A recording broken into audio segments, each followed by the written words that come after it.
enfants de la lumière et chers frères et sœurs en Christ, bonjour, bonjour Jenny. Bonjour Benoît, bienvenue à tous. Merci pour votre présence et recevez les salutations de la direction du centre de mission et de son président Clément Clark Tefao et surtout de toute la communauté du Christ. Alors, aujourd'hui, nous ouvrons une nouvelle page spirituelle.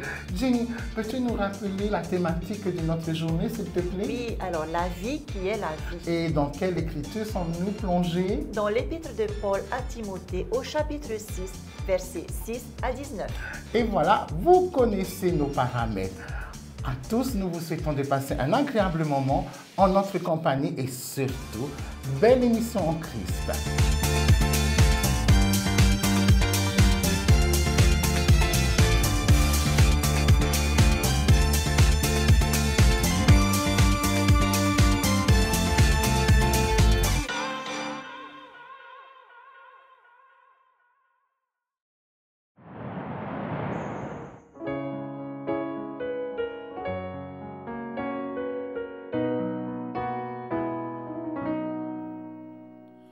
Aucun problème n'est trop grand pour le Dieu vivant. Aucune montagne n'est trop haute qu'il ne puisse franchir. Aucune tempête trop violente qu'il ne puisse calmer. Aucun chagrin trop profond pour le Dieu d'amour. Il a porté le poids de ce monde sur ses épaules. Je sais mon frère qu'il te soutiendra jusqu'au bout. Il a porté le poids de ce monde sur ses épaules. Je sais ma sœur qu'il te soutiendra jusqu'au bout. Il dit venez à moi, vous qui êtes fatigués et du repos je vous donnerai.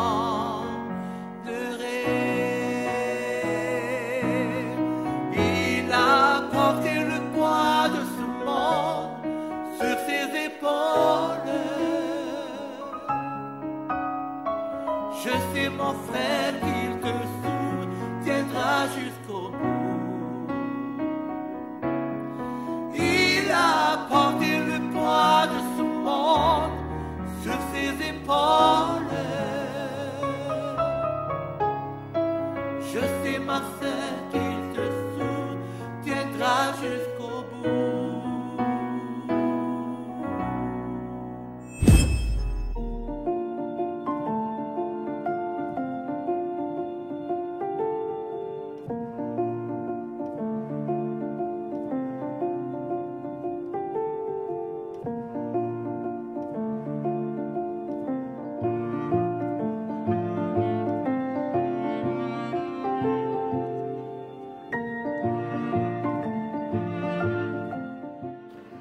Paul écrit à Timothée. Et la grande question qu'il nous pose à nous aujourd'hui, est-ce que vous savez ce que c'est que la vraie vie? Bienvenue dans l'exploration des Écritures.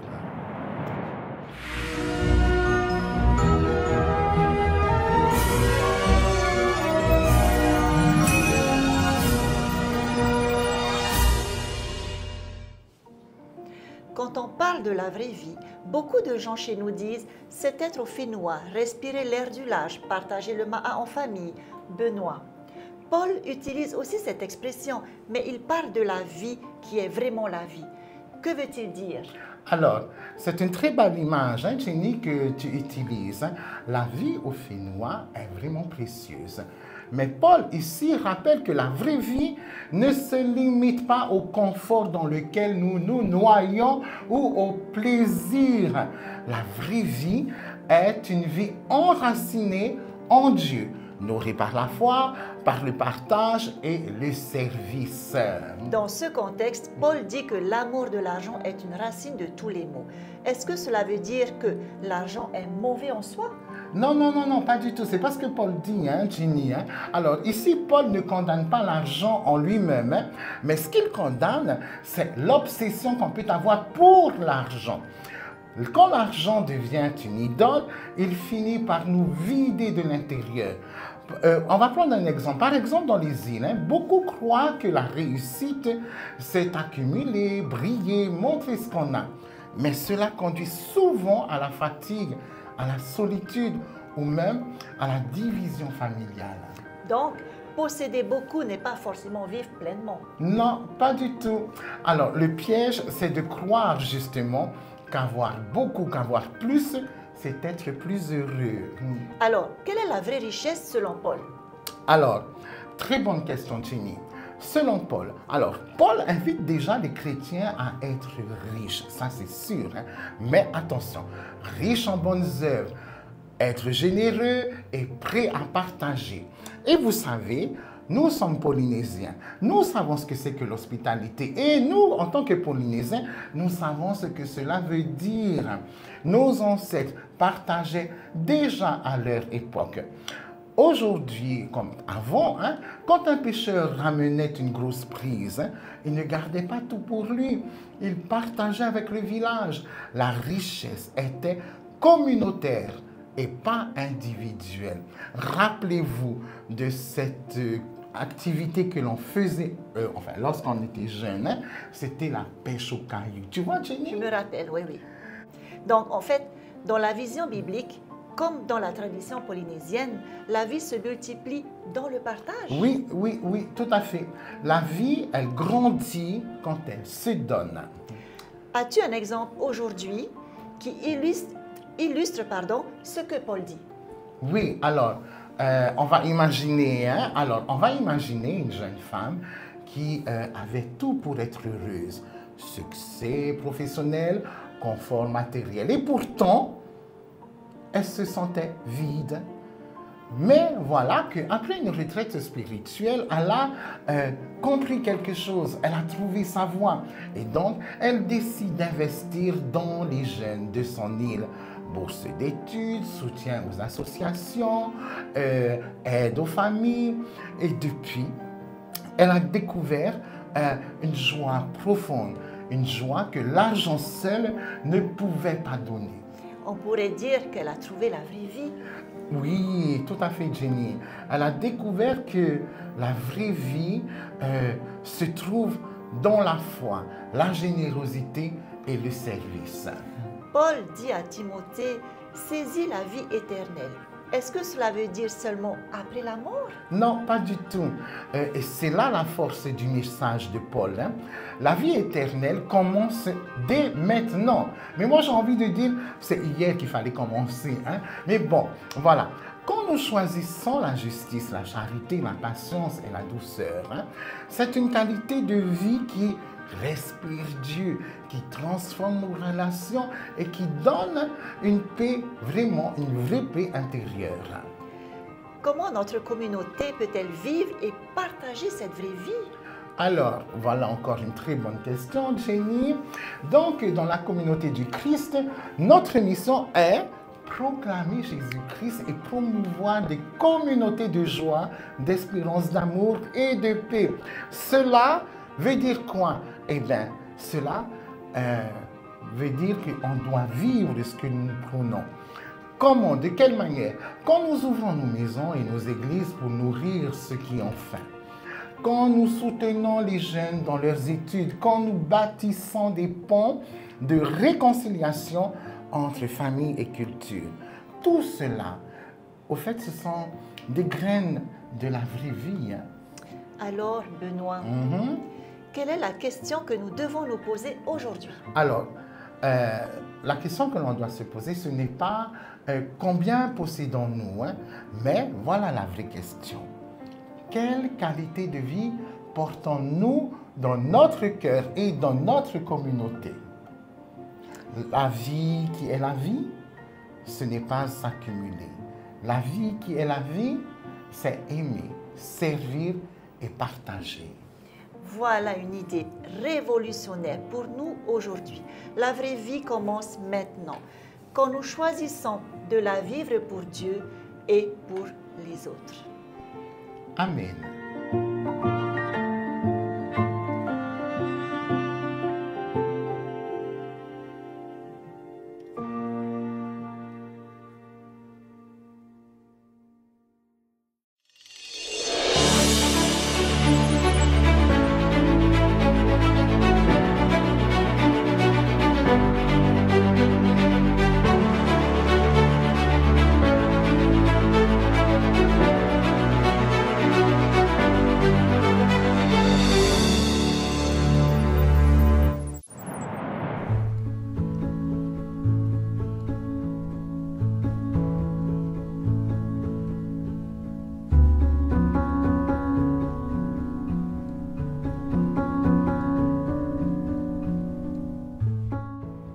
Frères et sœurs en Christ, bonjour.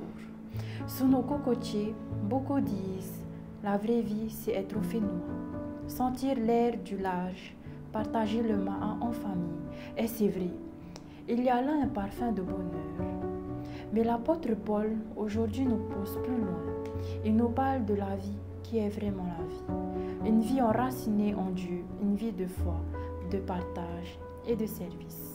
Cependant, Paul est direct et dit que l'amour de l'argent est une racine de tous les maux. En effet, l'argent en soi n'est pas condamné, mais quand il devient une obsession, quand il devient notre idole, il nous vide de l'intérieur.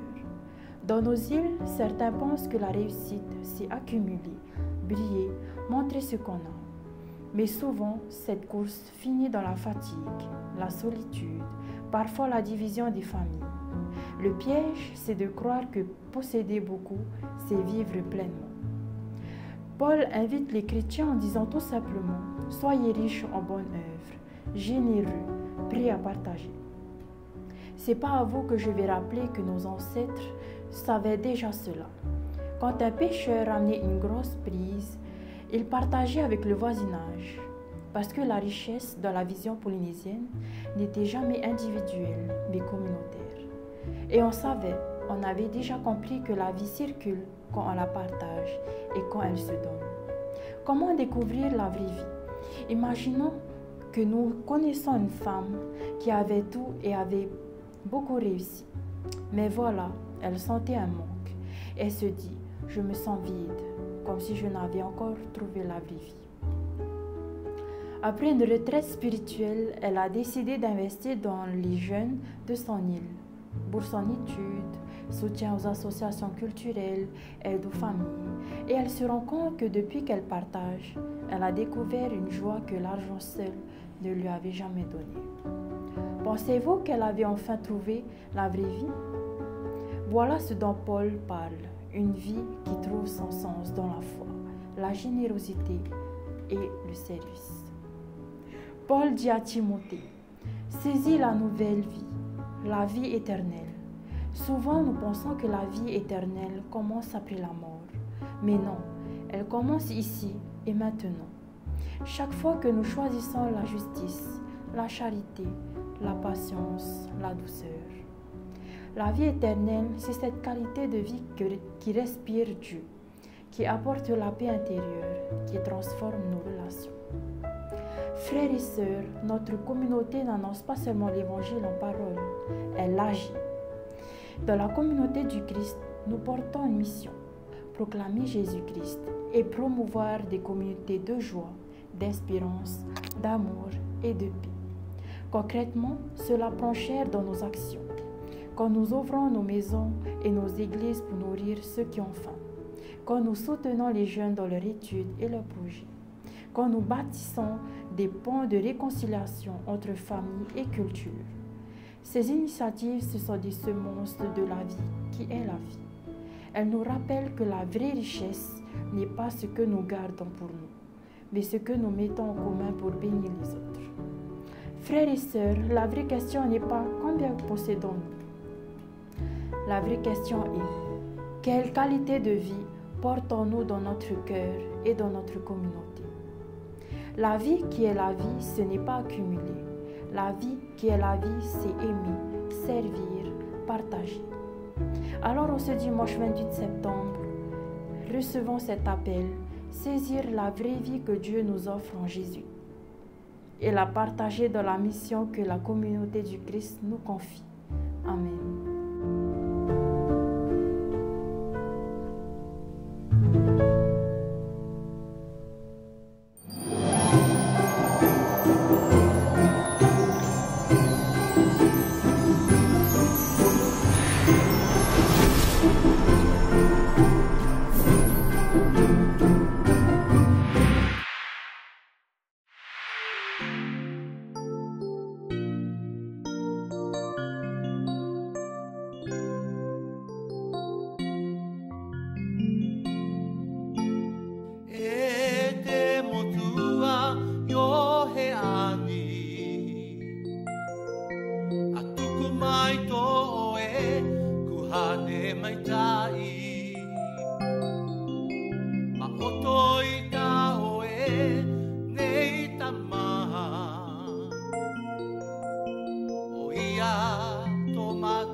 Jenny, tu sais que dans le calendrier de la communauté du Christ, le mois de septembre est consacré à la paix. Oui, bien sûr, Benoît. Et oui, nous allons prendre un moment et ouvrir une parenthèse pour revenir sur les événements qui ont jalonné cette célébration. Tu sais, Benoît, j'ai encore des frissons en pensant à la célébration de la Journée internationale de la paix ce 21 septembre. Quelle grâce! Ah, je suis tout à fait d'accord avec toi. C'était vraiment magnifique. Et cette année 2025 a vraiment eu une saveur particulière. Grâce à l'initiative de notre président de la communauté du Christ, Clément Clark Tefau, nous avons pu unir nos voix, nos chants, nos prières avec toutes les autres confessions chrétiennes. Exactement. Quand il a lancé cet appel à l'unité dans un service œcuménique, j'ai senti quelque chose de fort. C'était comme une houle qui rassemble toutes les pirogues sur la même mer. Chacune différente, mais avançant ensemble vers la paix. Oui, et quelle belle image, Jenny, hein? Et ce qui m'a ému, c'est de voir comment chaque lieu de Polynésie a porté la flamme de cette célébration. Par exemple, à Moria, c'était la communauté du Christ qui a guidé la cérémonie. Oui, et à Travo, nos frères et sœurs de l'Église de Jésus-Christ des 7 derniers jours, avec la congrégation d'Israël, nos travaux de la communauté du Christ, ont pris le relais. Puis à Mataya, c'était l'église adventiste du 7e jour qui a ouvert ses portes et son cœur pour porter ce message de paix. Tandis qu'à Paea, encore une fois, les saints des derniers jours ont allumé le flambeau. Et à Papeete, c'était nos frères et sœurs catholiques qui ont accueilli la grande célébration. Quelle unité! Tout à fait. Et tu sais quoi? Nous allons revenir sur cet événement parce que Polynésie Première a pris quelques images. Alors, Jenny? Alors, c'est parti, Riva. Top Magnéto!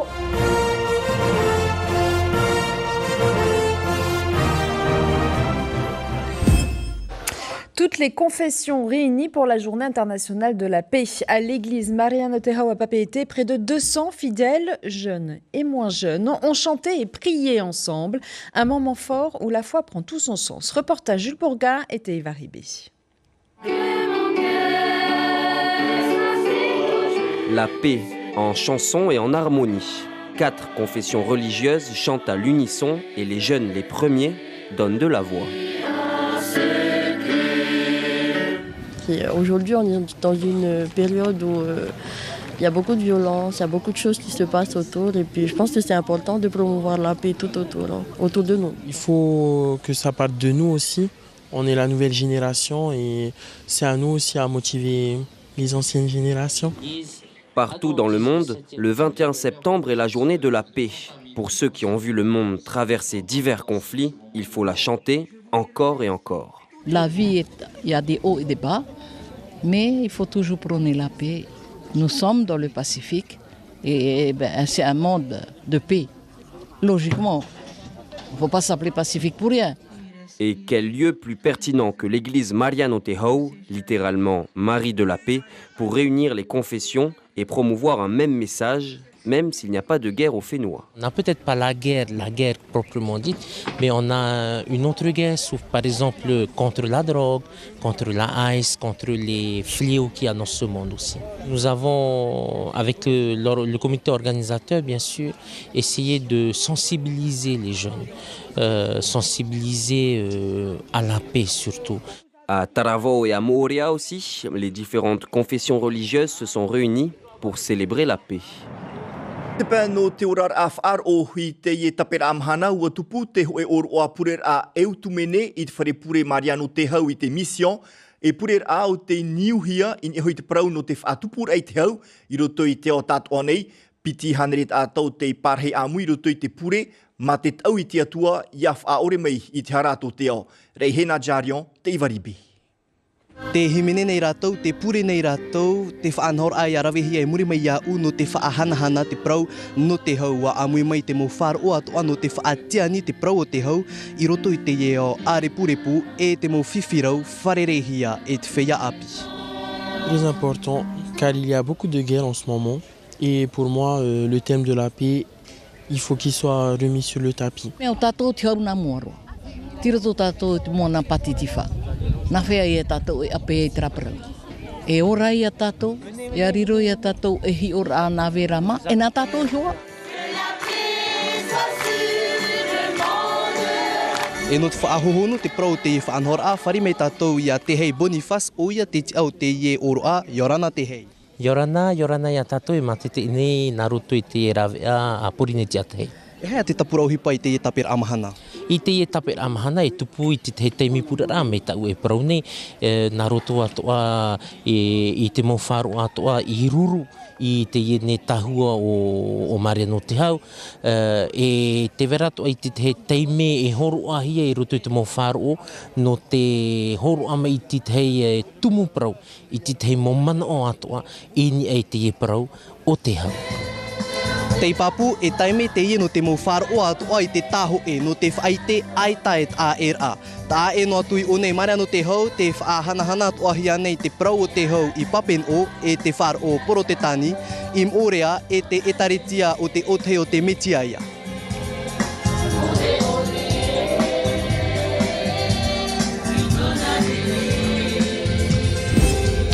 Merci Polynésie Première pour votre présence et surtout merci à toutes ces confessions et toutes ces petites mains qui ont réalisé cette célébration.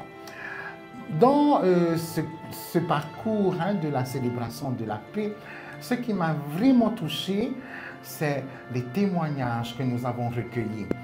Et dans ces témoignages, nous sommes d'accord qu'il y a une unanimité Dans chaque lieu, on pouvait ressentir la ferveur et cette chaleur polynésienne. Des chants qui s'élevaient, des prières profondes, des sourires sincères et des messages porteurs de paix et d'espérance. On ne peut que dire merci. Merci à tous ces artisans de paix, connus ou discrets, qui ont contribué à la réussite de cette incroyable aventure. Maurururoa. Oui, et au nom du Prince de la Paix, que chacun soit abondamment béni. Que sa lumière continue à unir nos cœurs et nos voix pour que la paix fleurisse dans nos familles, nos îles et jusqu'aux extrémités de la terre. Amen. Que la paix du Christ rayonne en chacun de nous, comme le soleil qui se lève chaque matin sur notre fénois. Amen.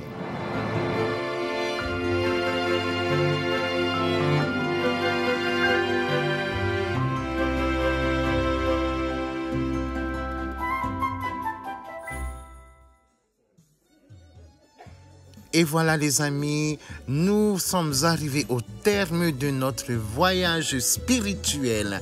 Nous clôturons cette émission avec les différentes photos des Tifefei réalisées spécialement pour la célébration de la Journée internationale de la paix. Et c'est avec la chorale de la congrégation de Itraïran au Taravan que nous clôturons notre émission. Nous vous souhaitons de passer un agréable dimanche et surtout une très belle semaine en Christ. Amen.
Patu